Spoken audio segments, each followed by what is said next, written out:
तो आज मैं आप लोगों को ऐसे वृक्षों के बारे में बताऊंगा जिनको नवरात्रि में छूना बेहद शुभकारी बताया गया है। नवरात्रि में इनको छूने से शत्रु दोष, कर्ज दोष, गरीबी दोष सब समाप्त होते। नवरात्रि के पावन पर्व चल रहे हैं। नवरात्रि के पावन पर्व में कुछ ऐसे वृक्ष है जो कि देव वृक्ष कहे गए, देवी वृक्ष कहे गए हैं। ये देवी के स्वरूप होते हैं, माता काली के स्वरूप होते हैं और हमारे धर्म में पेड़ पौधे को देवी देवता मान करके हम इनकी पूजा करते हैं और हमें पूजा भी जरूर करनी चाहिए। साइंस भी कहता है पेड़ पौधे मनुष्यों को फ्री में प्राण वायु प्रदान करते हैं और पेड़ पौधे हमें ऑक्सीजन देते हैं और हमारे जो कार्बन डाइऑक्साइड होता है उसे ग्रहण करके सभी प्रकार के जितने भी नकारात्मक चीज होते हैं उसे अपने अंदर में स्वयं सोख लेता है और हमें ताज प्रदान करते हैं। तो पेड़ पौधे स्वयं तेज धूप में तपता है लेकिन मनुष्य को शीतल छाया प्रदान करता है। तो नवरात्रि के समय में कुछ ऐसे पेड़ पौधे हमारे धर्मशास्त्र में कहे गए हैं जिनको छूने मात्र से व्यक्ति के बंद किस्मत के ताले खुल जाते हैं, व्यक्ति का सौभाग्य चमक जाता है। हमारे शास्त्रों में पेड़ पौधों को बहुत ही गुणकारी कहा जाता है क्योंकि इनमें साक्षात देवता होते हैं। अनेक बीमारी का उपचार पेड़ पौधों में ही छुपा है, जनी बूटी में ही छुपा है। और भगवान श्री कृष्ण ने गीता में स्वयं कहा है कि वृक्षों में मैं पीपल का वृक्ष हूं। पीपल के वृक्ष को वृक्षों का राजा कहा जाता है। इसीलिए कृष्ण भगवान ने कहा पत्ता पत्ता मैं ही हूं, क्योंकि पीपल वृक्ष की जो आयु होती है सबसे ज्यादा होती है, सबसे अत्यधिक होती है। पीपल वृक्ष सर्वशक्तिमान होता है, पूजा पाठ में अत्यधिक इसका महत्व होता है। दोस्तों, इसीलिए भगवान श्री कृष्ण ने गीता में स्वयं कहा है कि मैं वृक्षों में पीपल का वृक्ष हूं। तो चलिए आज मैं आप लोगों को नवरात्रि के समय में छुए जाने वाले वृक्ष के बारे में बताऊंगा। तो जय माता दी अवश्य लिख दीजिए कमेंट में। दोस्तों, हमारे धर्म शास्त्र में अनेक ऐसे वृक्ष हैं जो कल्याणकारी होते हैं, मंगलकारी होते हैं। अगर इस वृक्ष को छू लेते हैं तो आपकी सभी प्रकार की परेशानी है, सभी प्रकार के कष्ट है, यह सब समाप्त हो जाते हैं। खास करके नवरात्रि के समय में इसका असर कई लाख गुना होता है। नवरात्रि के समय को शक्ति का पर्व कहा जाता है। शक्ति पर्व क्यों कहा जाता है? क्योंकि इस समय अचेत जो वस्तु होती है वो भी चेतना युक्त हो जाती है, अर्थात इस समय जो शक्ति हमारे धरती लोक में आ जाती है। नौ दुर्गा को क्या बोल सकते हैं? हम शक्ति बोल सकते हैं। तो माता रानी इस धरा पर आती है, इस पृथ्वी लोक पर आती है तो जितने भी पेड़ पौधे हैं, जीव जंतु है, चल अचल सभी प्रकार के जो वस्तु है ये सब में प्राणा जाते हैं, न सब में शक्ति निहित हो जाती है, जागृत हो जाती है। तो इस समय कोई भी पेड़ पौधे को जा करके छू दें। खास करके देवी स्वरूप कहे गए जो पेड़ पौधे होते हैं, जा करके आप इसे छू करके आते हैं तो आपके जीवन की परेशानी है, दुख है, तकलीफ है, कष्ट है, रोग है, बीमारी है, कलह है, जीवन में चल रही बहुत बड़ी समस्या है, सब समस्या समाप्त हो जाती है।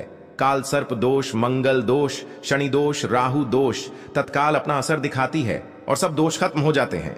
दोस्तों, आज मैं आप लोगों को 3 पौधों के बारे में बताऊंगा और ये तीनों पौधे देव वृक्ष कहे जाते हैं। वीडियो को ध्यान से देखना।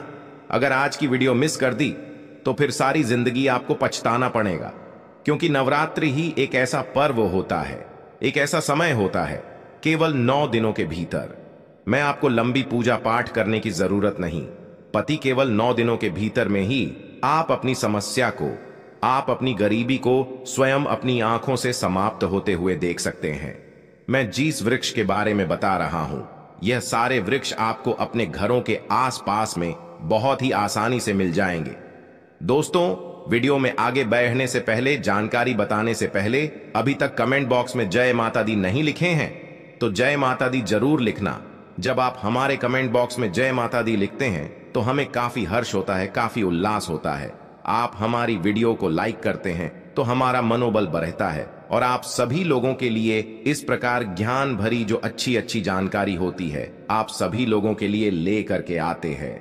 तो अगर आप इस प्रकार की जानकारी में इंटरेस्ट रखते हैं, इस चैनल को अगर सपोर्ट करना चाहते हैं तो आप हमारे चैनल को सब्सक्राइब कर हमारा सपोर्ट जरूर करें। दोस्तों, मेरे जो उपाय होते हैं आप लोगों को मैं सरल से सरल आसान उपाय बताता हूं। जो भी हमारे गुरुदेव ने हमें सिखाया है, जो उपाय बहुत ही सरल होते हैं, बहुत ही आसान होते हैं और यह राम बाण की तरह काम करते हैं।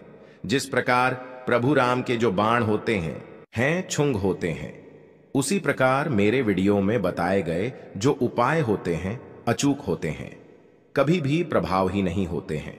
तो वीडियो को ध्यान से देखना। कौन से ऐसे 3 वृक्ष हैं जिसे हमें छू करके नवरात्रि के समय में जरूर आना चाहिए। एक खास बात सभी दर्शकों को बताना चाहूंगा, नवरात्रि के समय में जितना ज्यादा हो सके देव वृक्ष की पूजा जरूर करना। दोस्तों, देव वृक्ष में कई प्रकार के वृक्ष होते हैं। चलिए मैं आप लोगों को बताना चाहूंगा कौन से वृक्ष को छूने से हमारी गरीबी मिटती है। पहला जो वृक्ष है बेल का वृक्ष, जो बेल का वृक्ष है, यह वृक्ष माता पार्वती के पसीने से उत्पन्न हुआ है। स्कंद पुराण के अनुसार जो माता पार्वती हैं यह देवी स्वरूप कही गई हैं, अर्थात ये नव दुर्गा के स्वरूप कही गई है। तो स्कंद पुराण की कथा में कहा गया है जो बेल का वृक्ष है माता पार्वती के पसीने से उत्पन्न हुआ है। इसकी डाली में पार्वती, जड़ में ब्रह्म, तने में विष्णु एवं समस्त जो हिस्से हैं उसमें भगवान शंकर जी बसते हैं। संध्या काल में शिव मंदिर के समीप या नौ दुर्गा मंदिर के समीप जो बेल के वृक्ष हैं, इसके नीचे में घी का दीपक जलाने से व्यक्ति धनवान, गुणवान एवं पराक्रमी बनता है। व्यक्ति के सभी प्रकार के मनोरथ की पूर्ति होती है। हमारे धर्मशास्त्र यह भी कहते हैं नवरात्रि के समय में अगर कोई भी व्यक्ति, जी हां, नवरात्रि के समय में अगर कोई भी व्यक्ति बेल के वृक्ष को माता नौ दुर्गा का ध्यान करते हुए 7 बार छू करके आ जाते हैं, तो ऐसे व्यक्ति की तत्काल अगर उपवास व्रत रखा है, ध्यान से सुनिएगा, जो लोग उपवास व्रत रखे हैं ऐसे व्यक्ति की थकान, सुस्ती तत्काल चली जाती है। ध्यान से सुनिए, जो व्यक्ति उपवास रखे हैं, व्रत रखे हैं, ऐसे व्यक्ति को नवरात्रि के समय में जितना ज्यादा हो सके संध्या काल में बेल के वृक्ष को जरूर छूना चाहिए। केवल आप ज्यादा नहीं छू सकते तो 7 बार छू करके जरूर आ जाना और बेल वृक्ष के नीचे में घी का दीपक जरूर जला देना। दोस्तों, घी का दीपक जलाते हैं तो इसके क्या फायदे मिलते हैं ये भी इस वीडियो में बताऊंगा। मैं सारी जानकारी इस वीडियो में विस्तार से बता रहा हूं, इसलिए आज की वीडियो थोड़ी बड़ी बन सकती है। हो सकता है 15 मिनट की वीडियो बन जाए, लेकिन अपना पूरा समय जरूर देना, क्योंकि जब हम उपवास व्रत रखते हैं तो हमारे शरीर में काफी थकान आ जाती है, हमारे शरीर में ऊर्जा की कमी होने लगती है। हालांकि हमें अध्यात्म ऊर्जा प्राप्त होती है, लेकिन हमारे शरीर में ऊर्जा की कमी होने लगती है। भोजन न करने के कारण हमारे शरीर में ऊर्जा की कमी होती है और इस ऊर्जा को बरकरार रखने के लिए, इस ऊर्जा को प्राप्त करने के लिए हमें बेल वृक्ष को छूना चाहिए। दोस्तों, अनेक संत महात्माओं ने बेल वृक्ष के पत्ते को खाकर के तपस्या की है एवं कई प्रकार की सिद्धियां हासिल की हैं। धर्मशास्त्र कहते हैं अगर नवरात्रि के समय में बेल के पत्ते खाए जाएं तो जो व्यक्ति लंबे समय से जो मंत्र के जाप कर रहे हैं, सिद्धि प्राप्त नहीं हो पा रही है, फिर कुछ आप ऐसी सिद्धि को प्राप्त कर सकते हैं जो सिद्धि आपको काफी लंबे समय से प्राप्त बेल के पत्ते खाने से वह सिद्धि जल्दी प्राप्त होती है। इसके नीचे घी का दीपक जलाने से हमें सिद्धि की प्राप्ति होती है। सिद्धि का मतलब होता है कार्य में सफलता। तो जो लंबे समय से आपके कार्य नहीं हो पा रहे हैं, उस कार्य में नवरात्रि के समय में जितने भी दिन हो सके आप जो है, जब भी आपको समय मिले तो शाम के समय में घी का दीपक जरूर जला देना। और अगर कोई भी व्यक्ति नवरात्रि के समय में, ध्यान से सुनिए, अगर कोई भी व्यक्ति नवरात्रि के समय में अगर बेल वृक्ष की जड़ में दूध चढ़ाते हैं, वो सभी प्रकार के व्याधि दूर होती है। अगर सिंदूर युक्त गंगा जल चढ़ाते हैं तो व्यक्ति की गरीबी मिटती है। अगर तेल चढ़ाते हैं बेल वृक्ष के जड़ में तो सौभाग्य की प्राप्ति होती है। और अगर बेल के तीनों पत्तों में, दोस्तों ध्यान से सुनिए, त्रिदेवी कही गई है, जैसे कि महाकाली, महालक्ष्मी, महासरस्वती। तो अगर बेल के जो 3 पत्ते हैं महालक्ष्मी, महाकाली, महासरस्वती के स्वरूप कहे गए हैं, तो बेल के अगर तीनों पत्तों में ओम, दूसरे पत्ते में हरिओम को सिंदूर से लिख करके चढ़ाना होता है, सिंदूर से लिख करके चढ़ाया जाए तो तत्काल उसी समय मनोकामना की पूर्ति होती है, कार्य में सफलता मिलती है। कोई लंबे समय से आपकी मनोकामना हो आप चाहते हैं वह मनोकामना पूर्ण हो जाए, तो यह उपाय अवश्य करिएगा दोस्तों। इसकी जड़ में ध्यान से सुनिए। नवरात्रि के समय में इसकी जड़ में अगर तांबे की कोई भी रिंग होती है, जिसे हम एक प्रकार के तांबे की जो धातु है ये मंगल से जुड़ी हुई होती है, तो अगर नवरात्रि के समय में इसकी जड़ में तांबे की जो रिंग होती है, अंगूठी होती है, अगर आप 4 अंगुल खंड करके दबा करके आ जाते हैं, नवरात्रि भर इसे दबे रहने देना है। इसके बाद अगर आप पहन लेते हैं तो वह जागृत हो जाती है, क्योंकि जो बेल के वृक्ष हैं स्वयं जागृत कहे गए हैं और नवरात्रि के समय में इसकी जो आवरा होती है, इसकी जो ऊर्जा होती है अत्यधिक बढ़ जाती है। फिर अगर आप इस प्रकार की अंगूठी को पहनते हैं तो कभी भी आपको रक्त संबंधी समस्या नहीं आती, क्षणिका दोष नहीं सताता, राहु की पीड़ा नहीं सताती और 9 दुर्गा की कृपा से सदैव आप सुरक्षित रहते हैं। ऐसे व्यक्ति की कभी भी अकाल मृत्यु नहीं होती। दोस्तों, मैं दूसरे पौधे के बारे में जो बता रहा हूं वह पौधा भी जान लीजिए। मैं जो दूसरे पौधे के बारे में बता रहा हूं यह शमी का वृक्ष है।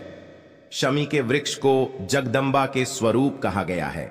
जो शमी के वृक्ष हैं यह स्वयं जगदम्बा के स्वरूप है। इस पर स्वयं मां जगदम्बा स्वयं साक्षात विराजमान रहती है और कोई भी व्यक्ति अगर संध्या काल में नवरात्रि के समय में इसके नीचे में धूप दीप जलाता है, धुआं दिखाता है, तो उनकी सभी प्रकार की परेशानी दूर होती है।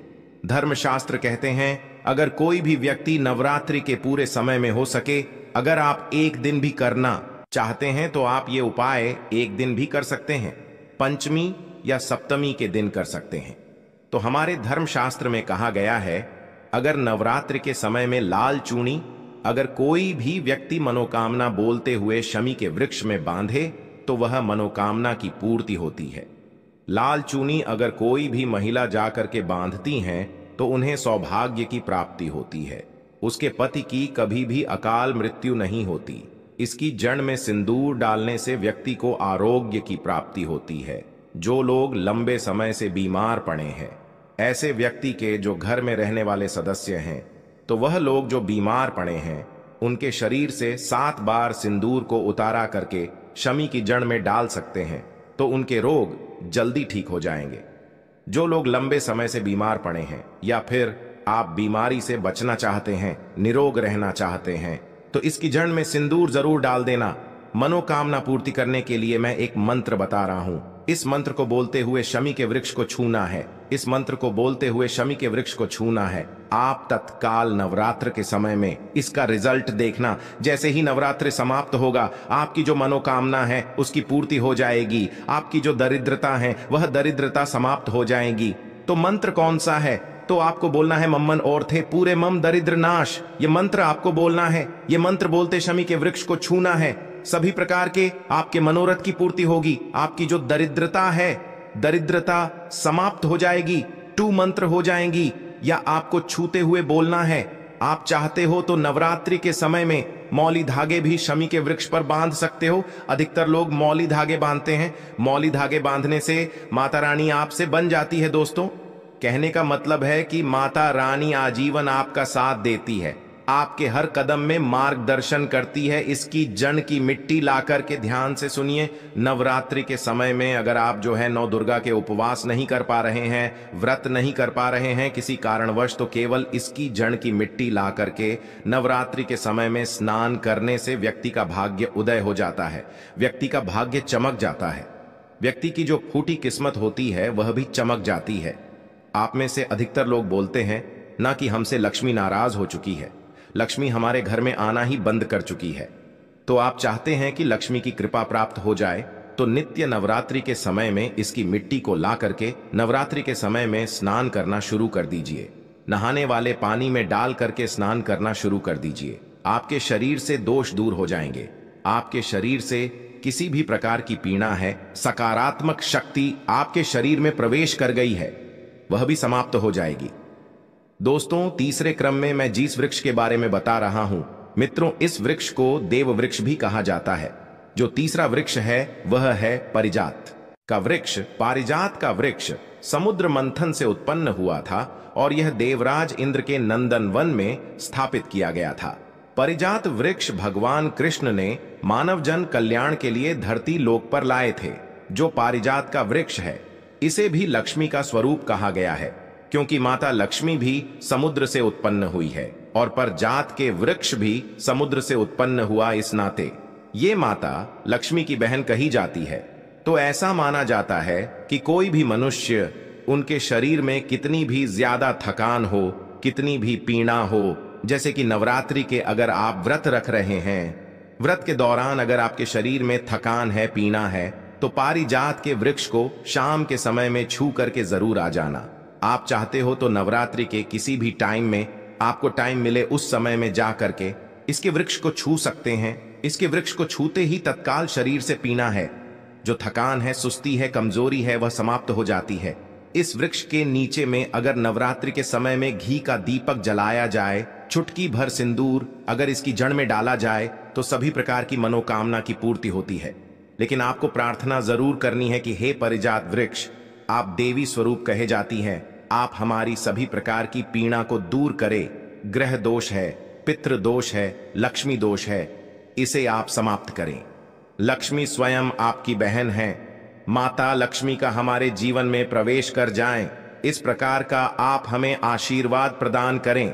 इस प्रकार से आप इनसे जो है मनोकामना बोल सकते हैं, मनोरथ बोल सकते हैं। यह लक्ष्मी की बहन कही गई है, क्योंकि समुद्र मंथन से यह उत्पन्न हुआ है। तो अगर आप भी जल्द धनवान बनना चाहते हैं, आपके जीवन में कोई कामना है, कोई कामना अधूरी रह गई है, तो हमने 3 वृक्ष के बारे में बताया है। इन 3 वृक्ष को नवरात्रि के समय में छूना शुरू कर सकते हैं। और अगर कोई व्यक्ति यह तीनों वृक्ष को छू लेते हैं, ध्यान से सुनिए, अगर तीनों वृक्ष को छू लेते हैं, तो ऐसे व्यक्ति के कार्य सफल होने से, ऐसे व्यक्ति की मनोकामना पूर्ण होने से दुनिया की कोई भी शक्ति नहीं रोक पाएंगे। मनोकामना पूर्ति करने के लिए, कार्य में प्रगति प्राप्त करने के लिए, अपनी किस्मत को चमकाने के लिए, सोए हुए भाग्य को जागृत करने के लिए नवरात्रि में ये उपाय जरूर करिएगा। दोस्तों, यह उपाय सोने पर सुहागा होगा या आपकी जिंदगी को संवार देंगे। आपकी जिंदगी में चल रही परेशानी को